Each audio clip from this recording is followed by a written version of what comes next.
Welcome, everybody, to Spirituality Adventures. This is a non-judgmental place to explore spirituality, and we're so glad you're here. This is a viewer and listener-supported podcast, so we greatly appreciate your support. If you're watching on YouTube, be sure and subscribe to my YouTube channel. Be sure and like, share, and subscribe to any of the social media content platforms that you're using. And then if you go to our website, spiritualityadventures.com, you can make a one-time donation, or with a monthly subscription, you'll gain access to our bonus content. We greatly appreciate it. Thank you for tuning in. Welcome, everybody, to Spirituality Adventures. We're glad you joined us today, and I'm excited to introduce you to John Carl Lewis. John is a writer, spiritual director, describes himself as queer and contemplative Christian. And we met back in July of 2022 at the Wild Goose Festival. I actually had attended one of his talks on sexual ethics and then bumped into him at our hotel over breakfast. And so we got a chance to talk, and I said, man, we need to do a podcast. So here we are in 2023 making it happen. Welcome, John. Here we are. Thank you very much. Glad to be here. Yeah, good deal. So I like to start with, people, just a little bit of people's origin stories, like where you were born, where you grew up, kind of some of your family background, and even some of your spiritual faith background as well.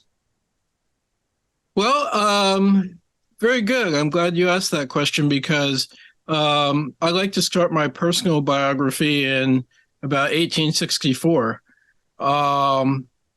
when my whatever it was, great-grandfather, who had escaped from slavery, founded a little chapel for African Americans in my hometown of Millville in South Jersey, down in the Pines.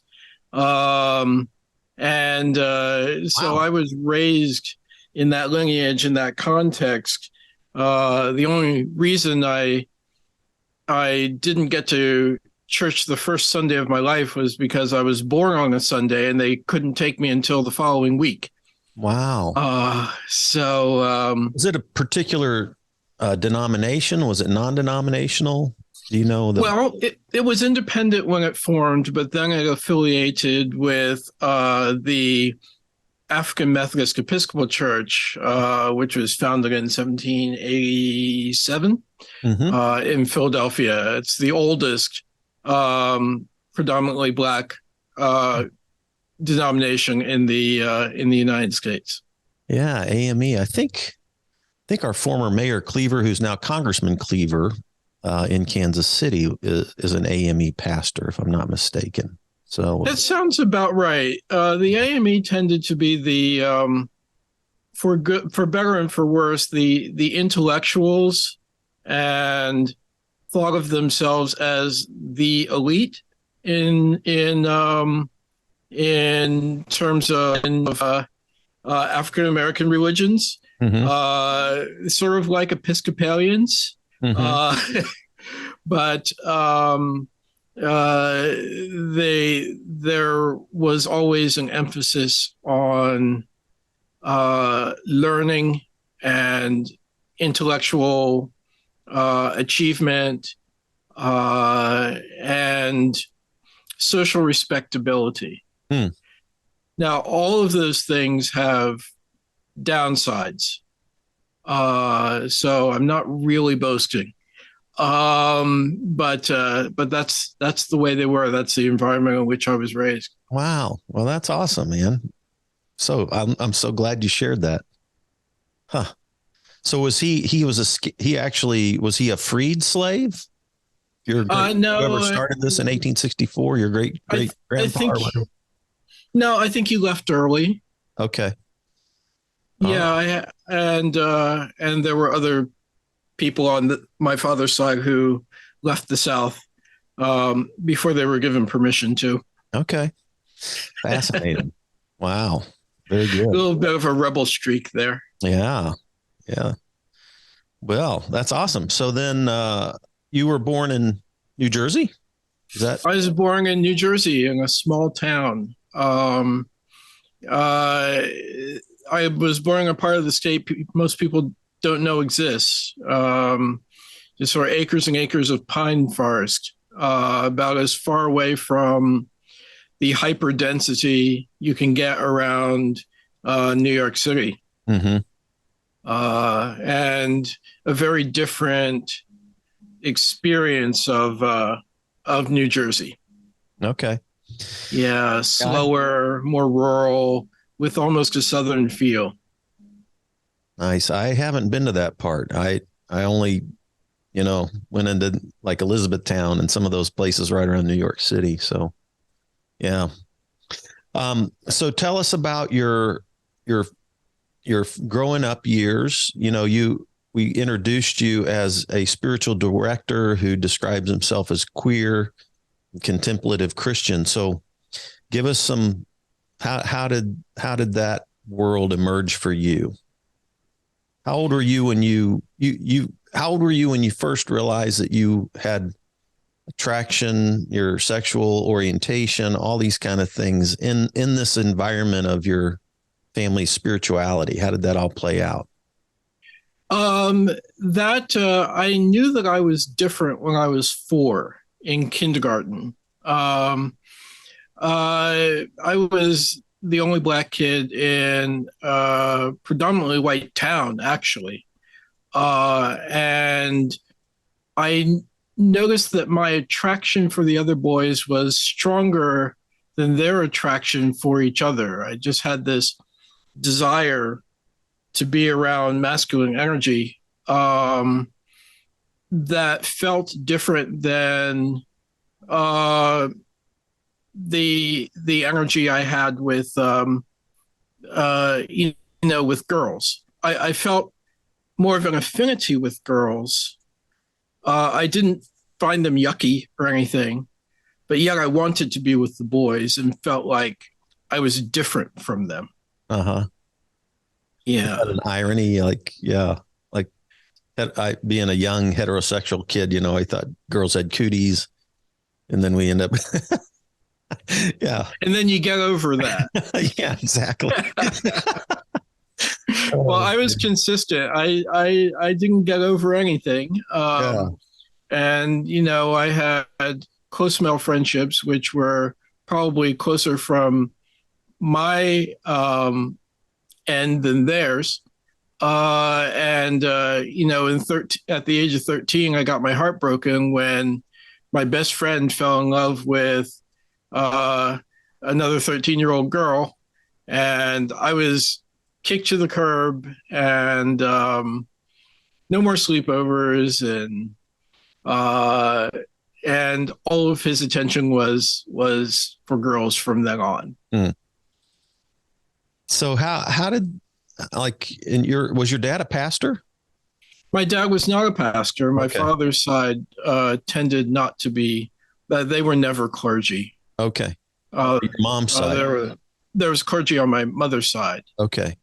They were Baptist, Black Baptist, or National Baptist eventually. Was that the church you were at, like as a teenager? National? No, I was in an AME church. Okay. Yeah, which saved me from the horror stories that many people who've been raised in the Baptist tradition have had to deal with. I didn't have to deal with people railing against homosexuality. We just didn't talk about sex. Mm-hmm. And the whole idea, whatever messages we did get from the church was, don't get girls pregnant. And I was thinking, well, I'm good there. Yeah. Right. Oh my. So you were, I mean, there was never a time in your growing up years where you didn't really struggle over this identity. You just, from as early as you can remember, you were attracted to guys. Yeah. And in terms of romantic orientation. Yeah. Not just friendship for you? Yeah, definitely in terms of romantic orientation. I I now recognize that my orientation is surprisingly stable. And I've come to realize that not everybody's orientation is that way. Um, I certainly don't believe that gay people can be prayed into straight, but I think most people are more sexually fluid than I myself am. Yeah. Yeah. I wonder about that. I've talked to people, who are a little more fluid, right? Yeah. Yeah. Yeah. Interesting. So your family, like how did your family respond? Were they supportive of you? Did you? Um, in retrospect, they were supportive of me, but not supportive of my being gay. Um, and as I look back, I think that was for several reasons. For one, it was about 1989, and it was the height of the AIDS crisis. There was no cure for HIV, Mm-hmm. and people were just dropping dead. And they certainly did not want that for their son. And that's all they saw on the media when they heard the word gay. Mm. So I think they wanted to protect me from that. Also, their attitude was, "You're already black. Why do you want two strikes against you?" Yeah. And the third thing was, why can't you just continue to live a respectable life? Why can't you pretend? Mm. And so that's sort of the energy I was met with. I mean, my father did say, "That's the worst sin there is." Mm. Wow. Yeah. And we made peace before he died in 94. It wasn't a long time to make peace. And I deeply regret that he didn't live long enough to see my life flourish. Mm. Yeah. Yeah. So you were in this energy that your family met you with was while you were a teenager in high school. No, that was college. I came out to them in college. Okay. Where did you go to college? I went to Princeton. Okay. Which in a way saved my life, because even though it is a co-ed college, it had a history of being all male. And so there were things that weren't questioned, like all male dorms, and all male fraternities and eating clubs, which have gone the way of the dinosaur by now. But at the time, were these havens of a certain type of intellectual masculinity that I fit into quite well. Interesting. Yeah. I'm curious, what year did you graduate from Princeton? I graduated in 1987. 87. Okay. Yeah. I graduated from Baylor in 83. So I'm 61. Yeah, I'm 57. Okay. All right. Yeah, we're not very far apart. Yeah. I have a friend who pastored a Presbyterian church here in Kansas City. We were kind of colleagues and friends, but he graduated from Princeton, was involved in the InterVarsity fellowship there. Yeah, they were around. Was gay, but he wasn't out as a gay guy when he was at Princeton, and then he came to pastor this church and hadn't come out, but he was single, did a great job pastoring it, and then he finally decided to, because he didn't go to the church as gay, he finally several years ago decided to come out and resign. But he's connected to PCUSA, and I think he's now like the national moderator, just got voted into a pretty high position. Brian Ellison, and he's on a local radio station here. But Wonderful. we've been friends for over a decade. But he's the other Princeton grad that I that I met. But he would be, I think he's younger. Maybe he's in his 40s. I don't know. Brian, if you listen to this, I'm not sure how old you are. So anyway. Increasingly, everybody who graduated from Princeton is younger than I am. Right. Same with Baylor. I was quite upset to find out that Ted Cruz was younger than me by several years. Oh my gosh. I wanted him to be an old dinosaur, and he was not. How did that happen? Okay, never mind. We won't go there. Well, let's see here. So college, did you do postgraduate work as well? I tried to do seminary, and I call myself a 3-time seminary dropout. Okay. It's not entirely true. I was working for Bloomberg Financial Markets right out of college. I did that for 3 years, and finance did not exactly call to my soul.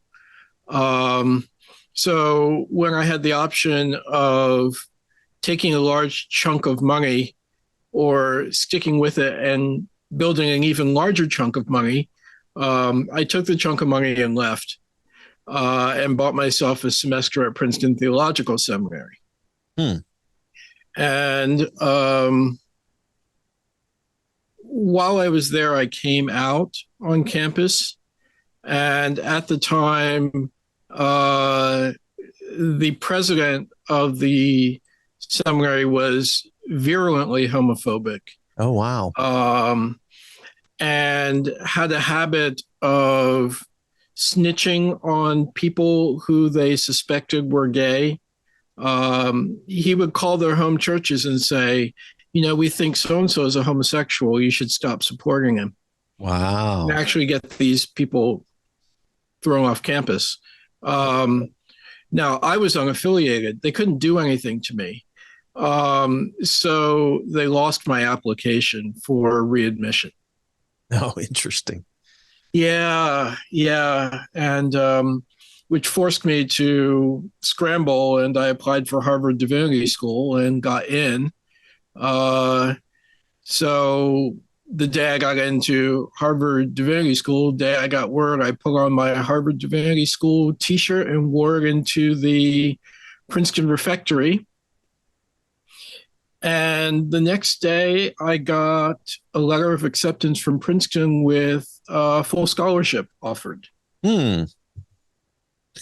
Which, of course, I was too proud to take. Wow. So I went to Harvard, where I had a horrible time. Well. But, I did learn to think theologically. It was good training. And you see, I think I was in a stage of my life. I'm skeptical of people sometimes who go to seminary before they know who they are. There are certainly self-aware people in their 20s who go to seminary. But I had so much to learn about myself. I didn't have room to do my best at, I was always reading about homosexuality and other religions and how they handled it, and other faith traditions. And it was really hard to keep my mind on Greek when I was going through these existential crises. Right. And plus I had an undiagnosed manic depressive disorder. So when I was not reading all of this stuff I was not assigned in class, I was lying in my bed crying, trying to make myself go to class. Wow. Yeah, so it was not a good situation. I dropped out and became a journalist with the gay press in Boston. And that really started shaping my life after that. What year was that in Boston? I was in Boston from 90 to 93. Gosh, what year was it that all that stuff came out with the clergy there, that the Catholic clergy, when the journalists were investigating the Catholic priest stuff in Boston? That's about then. I didn't pay a whole lot of attention to it because, I still had my old evangelical bias. I was an evangelical in college. Okay. Spotlight was the movie that came out. Yes. That kind of documented that. Yes. That era in the Catholic Boston clergy or priesthood or whatever. And I can't, it amazes me. There are several things that amaze me about that. And one of the things that amazes me is how widespread it was. I know people, multiple people who have been abused by Catholic priests. And that shouldn't be something that is all that common. Right.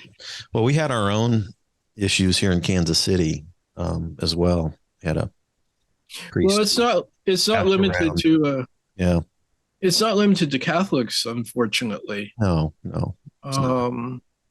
Yeah. Well, hey, let's talk about sexual ethics. Okay.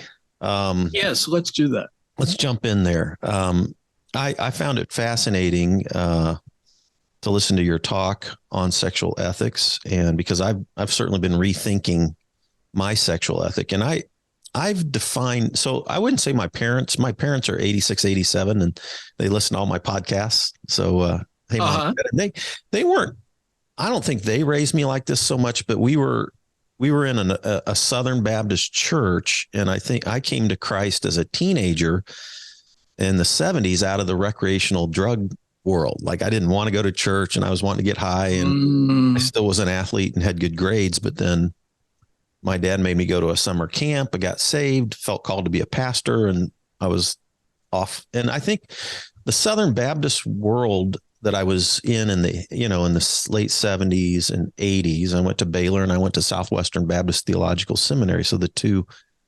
largest Southern Baptist institutions in the world are in Texas. Imagine that. And, this is the largest Protestant denomination in America, Southern Baptist. Yeah.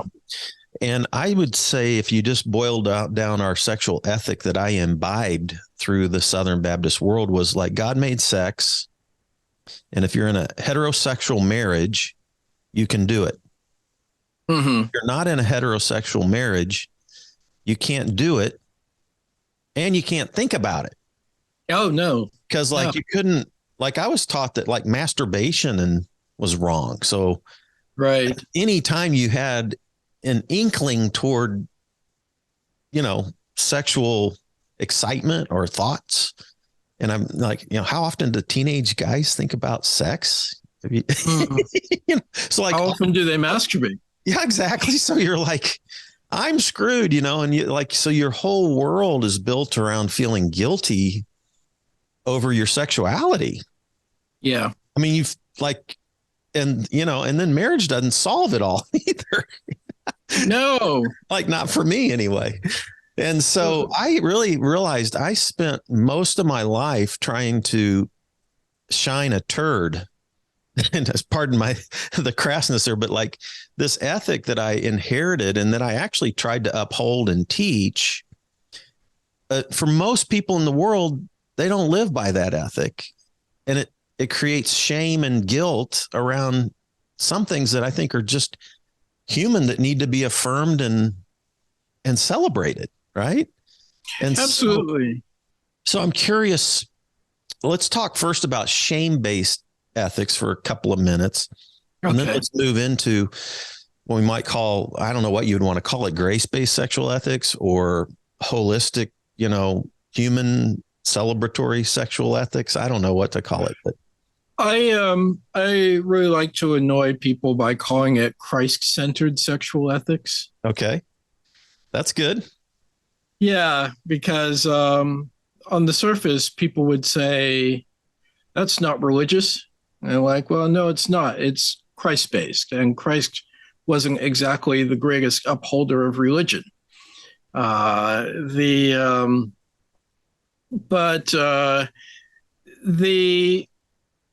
sense of sexual ethics I've come to, I got the idea from a woman named Wendy Vanderwall Gritter. She presented a workshop on sexual ethics at the Queer Christian Conference 3 years ago.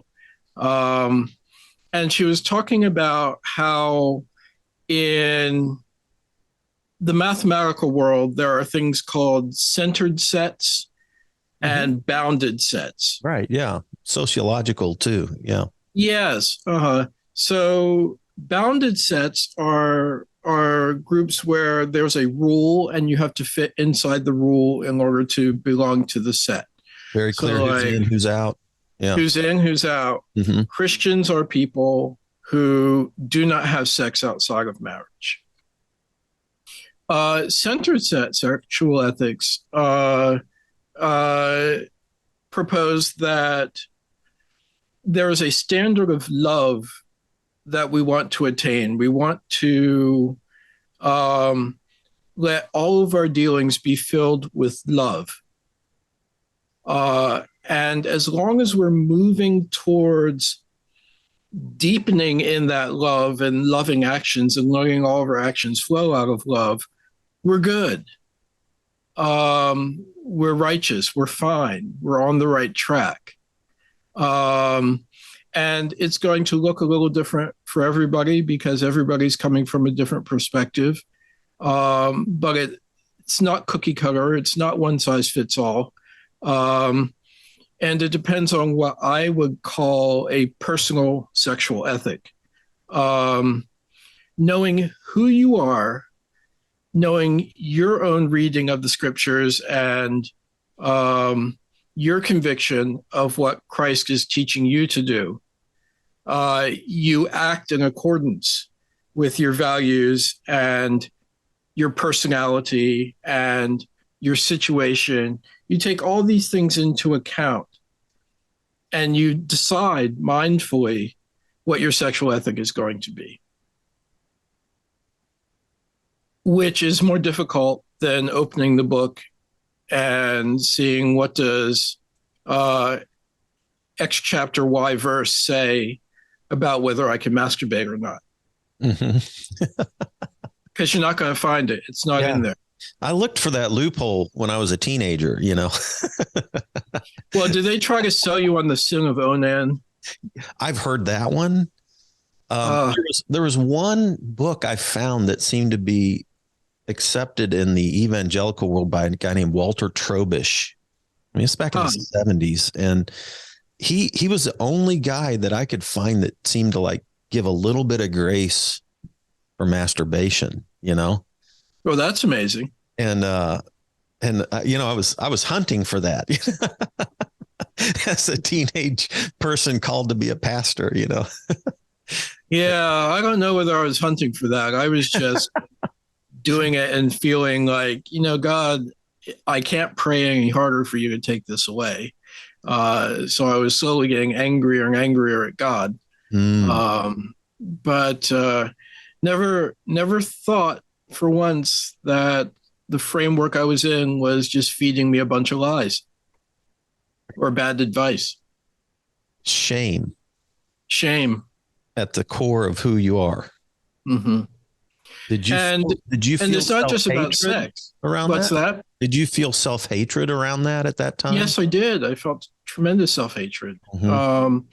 And eventually, you know, as God was not taking away the desire for other men, and God was not taking away my habit of masturbation, I came to feel like, what's the point of living if God is not going to rescue me from these sins?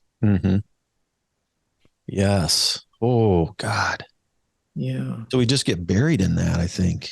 You know, what's interesting to me, have you noticed that like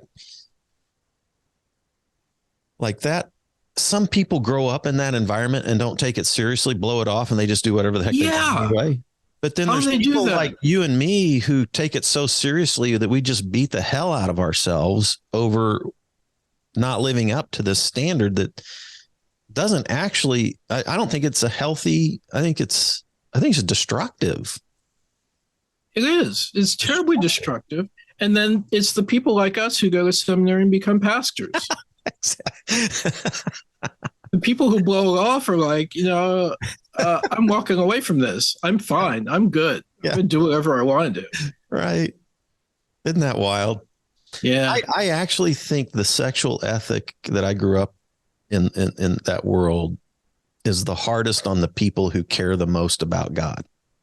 I think so too.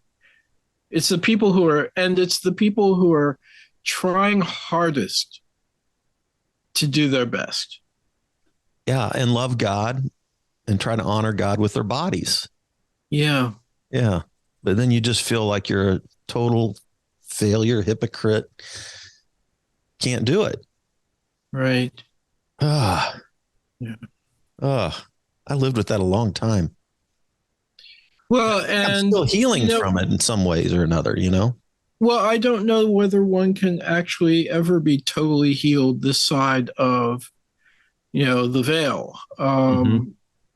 You know, because even though I've come to a point where I am intellectually um, pretty secure with my sexual ethic, and my heart is there.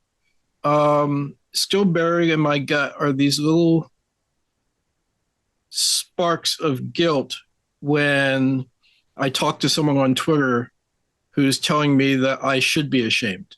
Right. Yeah. Right. It's like they have a little hook still. Mm-hmm.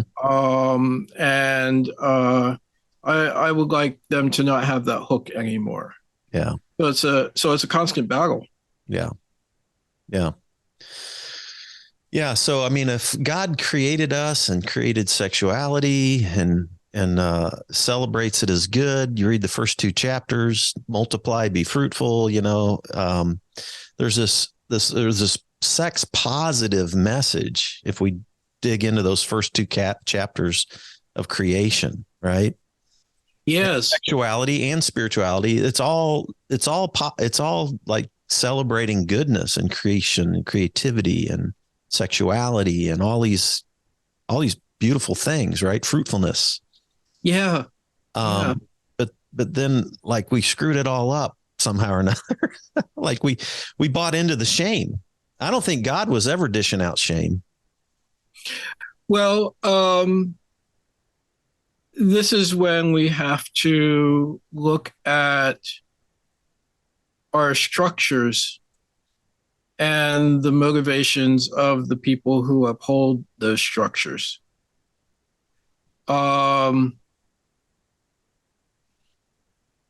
Preaching the message that God is okay with you and wants to express God's self through you the way God has made you does not make people flock to gatekeepers. The gatekeepers need us to be in shame, unhappy, unsettled, so that we come to them for answers.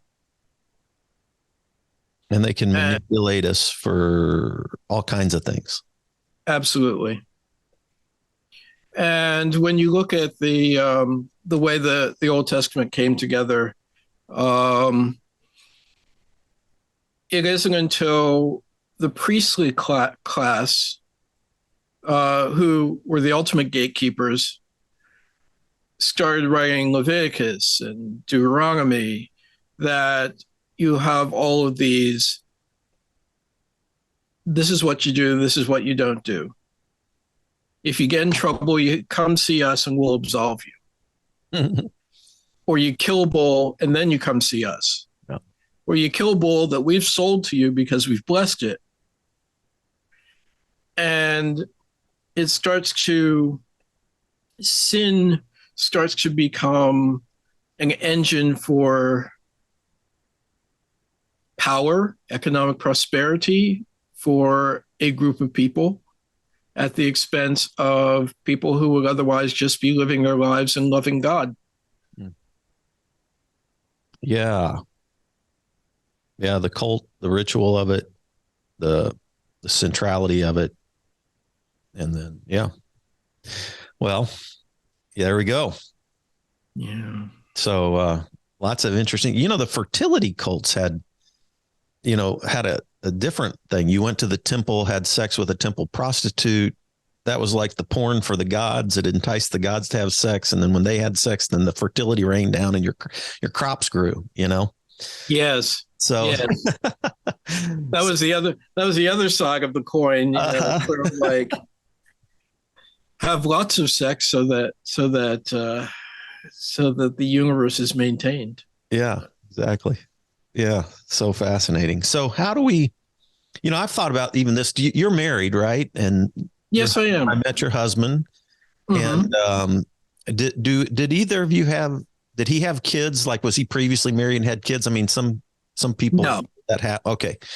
So one of the things I think about is like, I don't have kids either. That wasn't by design, but I don't have kids, but I've often thought, like, even as a pastor and, as an imagined father, like, how would I teach my kids now with my current sexual ethic, thoughts? How would I want to raise my kids in a healthy sexuality that celebrates your sexuality, the generativity, the fruitfulness, all those kind of things. And at the same time, still has some healthy boundaries to it, right? Right. Yeah. How would I do that? How would you do that, John? How do we get at this thing called sexual ethics? Well, I would go out and buy a book called Shameless Parenting. Oh. Which is by Tina Schermer Sellers, who she's the one that wrote Sex, God, and the Conservative Church. Exactly. Yeah. Exactly. Oh, she has another one. She has another one called Shameless Parenting, which came out not too long ago. I didn't buy it because I'm not parenting, but I should read it because I have to check that one out. Because she's a really good writer and has an excellent perspective. Okay. She is a sexologist. Okay. Who was teaching, and she's been teaching for many decades. And in the 2000s, she realized that her religious studies students were coming to her with all sorts of sexual shame. Mm-hmm. And what had happened was Christian conservatives had managed to remove all sex education from the school systems except for abstinence-based sex education. Mm-hmm. And she was starting to see a wave of people who had inadequate sex education and had damaging shame-based sex education. In a way that, what's that? What year was this that she started? She said she started noticing it about 2000. And what year did Josh Harris's book come out? I Kissed Dating Goodbye. Well, it was after I came out. Yeah, so it was in the 90s, maybe. I think it was in the 90s. Do you know what book I'm referring to, right? I Kissed Dating Goodbye. Yes. Yeah, he was this evangelical kid who wrote a book when he was 18.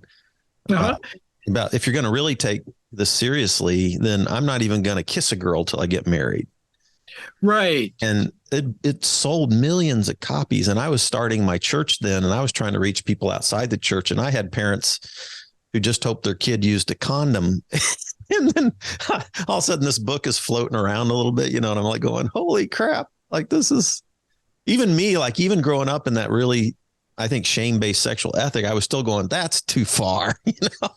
Come on. We had a healthier um, upbringing around sexuality than some of these later people did. Got really tight, like these purity ring things and all. Like it was a huge thing in the 90s, I think. So that would make sense that in 2000 or so, she started getting a lot of that. Like what happened was HIV ruined everything. AIDS ruined everything. Well, it didn't ruin everything. There were some positive things that came out of that crisis, many positive things. But it gave Christian conservatives a scare tactic, which allowed them to go into the public square and say, you've got to protect your kids from sex or they're going to die. And that was a compelling message that was able to catch fire and spread. And politicians, it was easy to say, don't have sex or you'll die. I remember reading Josh McDowell when I was at Baylor, like 18, 19, Why Wait? He had this whole Why Wait campaign book on it. He actually came to Baylor's chapel and spoke and like, man, if you want to have maximum sex, then don't masturbate, don't do anything, don't have sex, don't think about sex, don't do anything until you get married. Then when you get married, then you're going to have the best, amazing sex that you could ever have in the whole wide world, Yeah, and there are people still pitching that.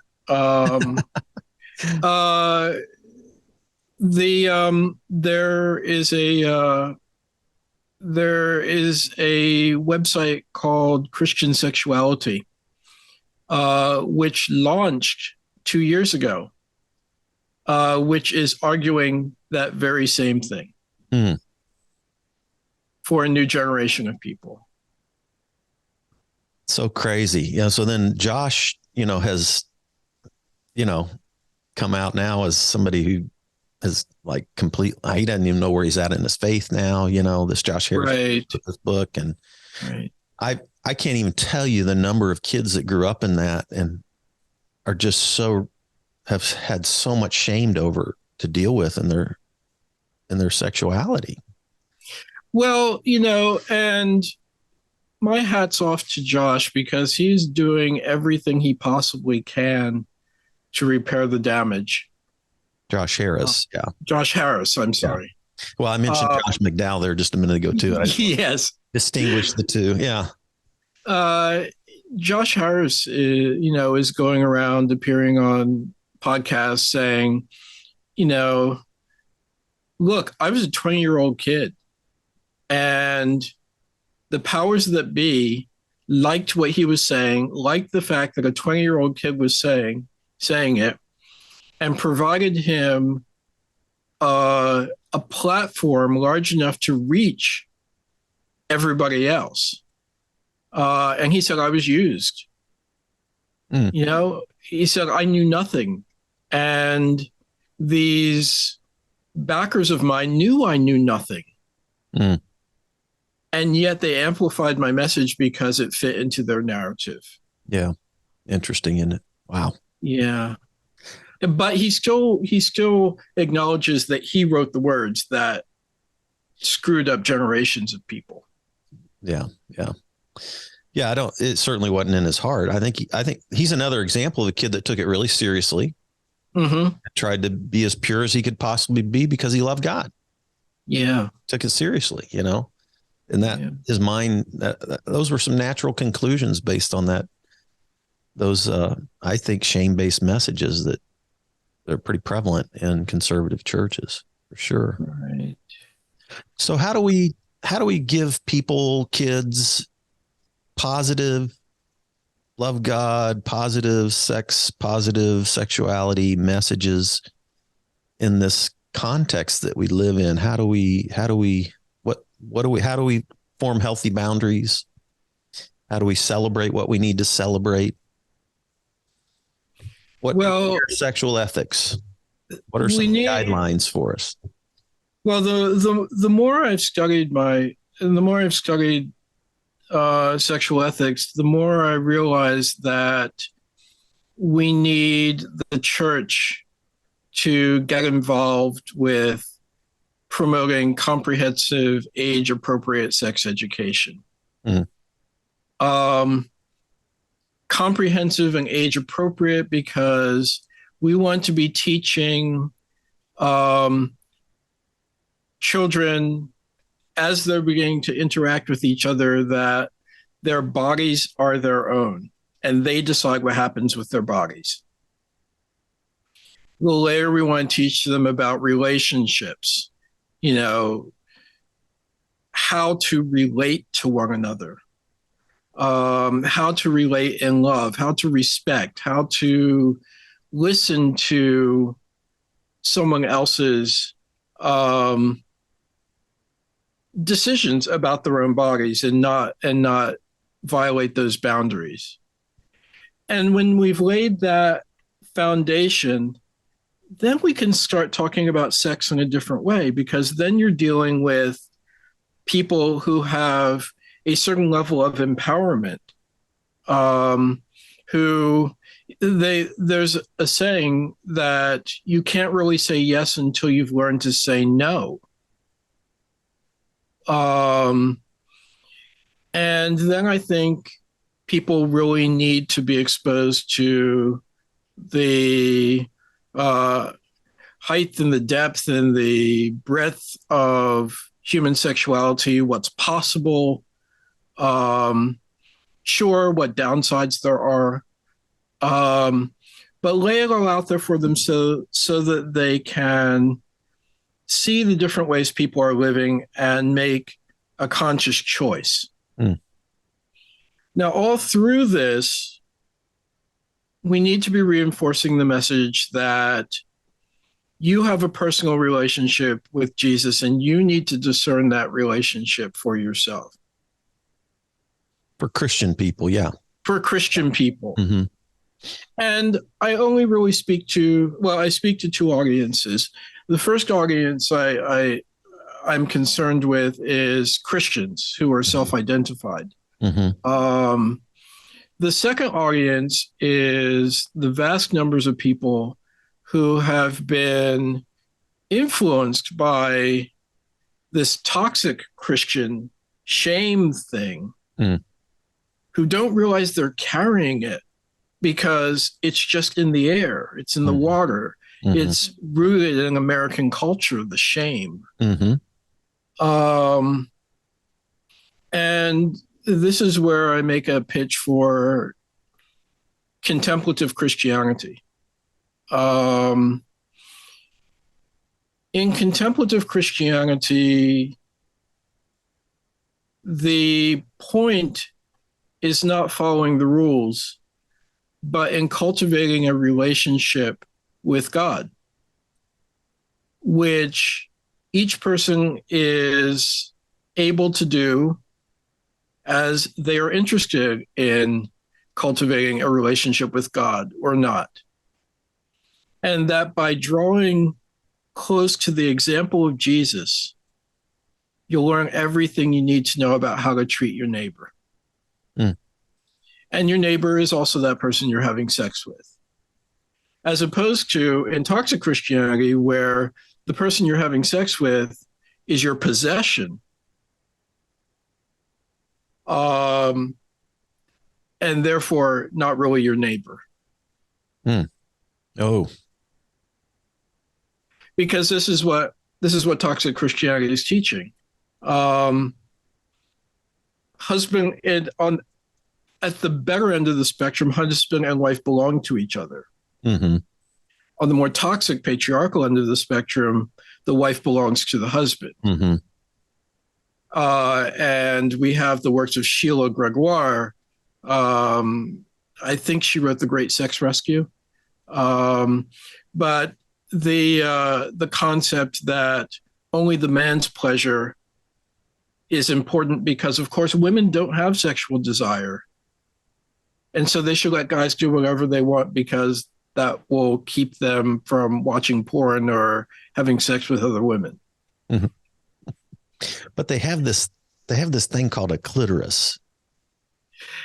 And what I really find interesting is, I mean, I love the statistic. Well, it's not a statistic, it's a scientific fact. The clitoris is the only human organ that has one job and one job only, and that's to provide pleasure. Don't you think that there's some theology in that? There's a whole lot of theology in that. I think, If God knew what God was doing, right. that's big. That's huge. That's some theology right there, man. Right. I like that. Yeah. It's sex positive. It's affirming, so many things. So what if you had been taught that as a young woman? So yeah, I mean, um, what if you've been taught that as a little girl? And then you get to puberty and you know what gives you pleasure. You know your own body. You know what feels good. You know what doesn't feel good. Mm-hmm. Self-exploration, and it's Yeah, good. self-exploration. Healthy. And you run into a boy, and the boy wants to do X, Y, and Z, and you're like, well, X and Y are fine. We're not going to do Z because that doesn't give me pleasure. Mm-hmm. Yeah. It changes the whole sexual dynamic. Mm-hmm. That hurts, or that's demeaning, or I just don't like that. It's just not my preference. Absolutely. Absolutely. Yeah. Yeah. Gosh, man. Ugh. I think this is so powerful to think about this in terms of raising kids, but it plays out for me as a heterosexual, it plays out for you. It plays out for our whole LGBTQ plus world, it's right. Oh, so many good things. So I'm curious, I could talk for hours about this, John. So Margaret Farley's book, because when you did your talk at Wild Goose Festival, you referenced her book called Just Love, which was interesting because I was kind of pinning out my own little sexual ethic things. And then when you shared some of her stuff, in her chapter 6, she has point 1, do no unjust harm. Point 2, free consent. Point 3, mutuality. Point 4, quality. Point 5, commitment. Point 6, fruitfulness. And point 7, social justice. And that was kind of her, once she did all this amazing work in terms of the history of sexuality in the Western world, and God, so much great research that she put into that book. It's amazing. But then she kind of boiled it down into those 7 points of sexual ethic. And you picked up on a few of those in your talk, and yes, stand out to you the most, maybe. Well, I like all of them. I think they're all important because they are a baseline of Christian behavior. We should do all of those 7 at least. We should at least do no harm. But at best, every sexual encounter we have should leave the person better than we found them. Now, that wisdom not only comes from Margaret Farley, it comes from queer sex advice columnist Dan Savage, who is completely secular. Isn't that good? That's such a good thing. Like, it's goodness. Like, it's that you value each person's human dignity to the extent that an encounter you have with them leaves each of you feeling, you're both better off because of it. Right.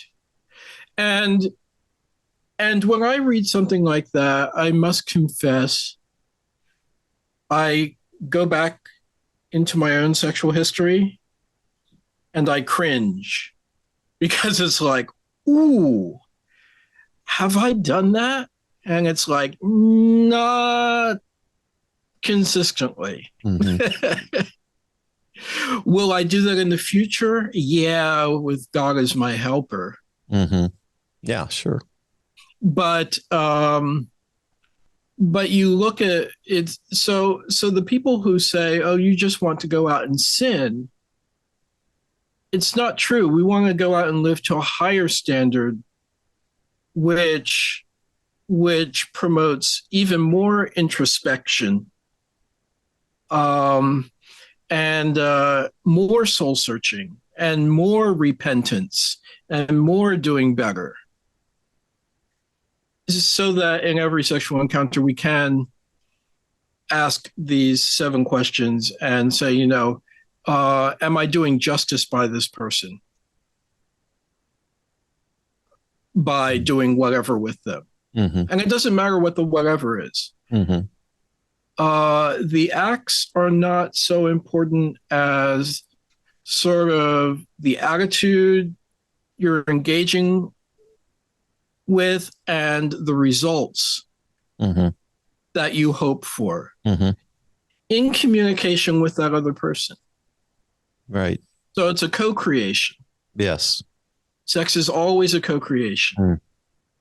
I am thinking about a sexual encounter I had that was good. And all throughout the sexual encounter, it was like the person was older. The person was asking me, how does this feel? Do you want to do this? And he would ask me repeatedly through the 3 hours we spent together, how does this feel? What do you want? Which prompted me to ask, okay, how does this feel to you? What do you want? And it was a beautiful peak sexual experience of mutual sharing. Mm-hmm. And I must say, this person was a priest. Well, yeah, and there's beauty in that. Yeah. There's so many people who, like, that blows their mind because they've been taught a set of things that don't flourish in that situation. Oh, that's wrong. That's wrong. That's wrong. Oh, all that can do is just hurt somebody. Or and hurt this or hurt that. And you're like, and what you're saying is that was one of the most fruitful, generative, beautiful experiences that you've had. And it was also generative because when we left that room, I was energized and smiling and positive and exuding love towards everybody I ran into. And he was doing the same. So it makes the world better. We were refreshed. We were re-energized. We were ready to make the world a better place because of a sexual encounter without shame. Yeah. It's like every now and then you'll catch a clip from a movie or a TV show where, the lady walks into the room with her lady friends and she's kind of glowing. Mm-hmm. And they're like, oh, what have you been doing? But because she's glowing with so much energy and yeah, and generativity and all that that's kind of a fun way to think about that, Well, can you imagine if Christians went around the world glowing like that? Yeah, right. Isn't that what we're supposed to be doing? Yeah, absolutely. Absolutely. I mean, we're losing generations of people because young people are just not going to put up with this. They're not going to put up with living dour, gray lives. Mm-hmm. No matter how much the Christian influencers try to convince people that this is fulfillment. Now, fulfillment when you see it. Fulfillment when you feel it. The presence of God when you're in the presence of God. And unless we start showing the presence of God, I'm not telling everybody they have to go out and have sex and glow. Yeah. But, when we are containers for the presence of God, then we will see people start coming back to, I hope, Christ. Mm-hmm. Because I'm a Christian. Yeah. Well, and even for our friends who wouldn't say they're Christians, there's still so many people out there that have found Jesus as an incredible guide and teacher. Yes. Who demonstrates love God, love neighbor, and even love your enemy. And that's such a powerful, needed message for today's world that's so filled with hate, fragmented, filled with shame, tribalism, all these things. So, well, John, we could talk forever. This is good stuff. Tell us about your website and how people can connect with you if they want to. How do they get out there and do that? Well, the best way to connect with me right now is through my website, which is sexgaychristian.com. Sex Gay Christian, all run together, no spaces, no hyphens.com. I will be changing the brand to Sex and the Queer Christian. And I'm thinking of spinning off one for not particularly queer people called But What About Sex? But for now, I'm at sexgaychristian.com. I'm also there on Instagram and Twitter, Sex Gay Christian. And I would love for people to find me there and connect, and let's have a conversation, because I don't have all the answers. I realize I'm a conversation starter. In some ways, I'm a provocateur. So if you vehemently disagree with my ideas, fine. Just have the conversation. Yeah. And I think we'll move closer to having that beautiful, beloved community that Martin Luther King was talking about. Yes. We're recording this a day after MLK Day, and this will be coming out tomorrow, I think. So, yeah. So excellent. Well, cool. Well, I've enjoyed the conversation. John Carl Lewis, and check him out at sexgaychristian.com, Sex Gay Christian, either Instagram or Twitter, or is Facebook. Do you have a Sex Gay Christian Facebook page too? I do, but I don't monitor Facebook since I banished myself from the platform. Okay. All right. And you're working on a book right now. I am. I'm working on a book. I submitted a proposal to a major publishing house. They loved the idea. They said, "Hey, could you write one for straight people?" And so I am reworking a book proposal. And I hope this one gets past marketing.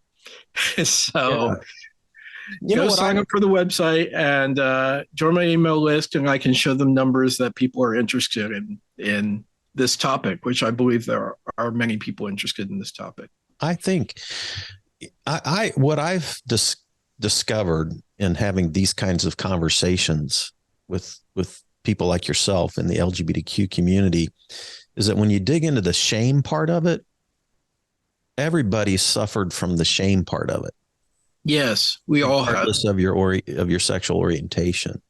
Right. We all suffered from that shame component. And when we start talking about that and recognize how it's played out in such a negative way on our souls, and on our experience of our humanity, then we have this huge common ground from which to learn from each other and to grow together into, I think, a more holistic, generative, creative, sex positive, sex affirming kind of people that I think, my perspective, if you look at Genesis 1 and 2, that's the way God started it out in the first place. So absolutely. Yes. A beautiful garden for our pleasure and his delight. Yes. God's delight. Yeah.